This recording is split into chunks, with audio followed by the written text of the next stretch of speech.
Okay, ladies and gentlemen, let me just take this time real quick and explain something about speaking in tongues. There's something that confuses people a lot about the issue of speaking in tongues. You see, the Bible uses two phrases when it comes to speaking in tongues. There is the phrase that says to speak in other tongues, and then the other one it says to speak in tongues. So to speak in tongues means to speak in the heavenly language, the tongues of angels, the tongues of God. And then when the Bible said that to speak in other tongues, it means to speak in other languages. That means it is earthly languages, but it's a language that you didn't learn.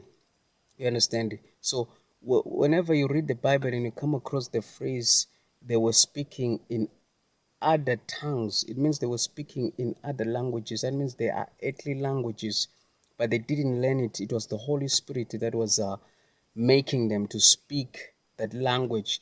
Because sometimes it happens, maybe in the audience, there's somebody who doesn't understand English, and then the Holy Spirit will come upon you and cause you to speak in their language. Maybe they are Chinese, you have never learned Chinese before, so the Holy Spirit will come upon you and cause you to speak Chinese so that you will communicate to the person in the crowd who doesn't understand English. That is what you call to speak in other tongues. That means in another language. It's an earthly language. But when you say to speak in tongues, we are referring to the heavenly language, the language of angels, the language of God.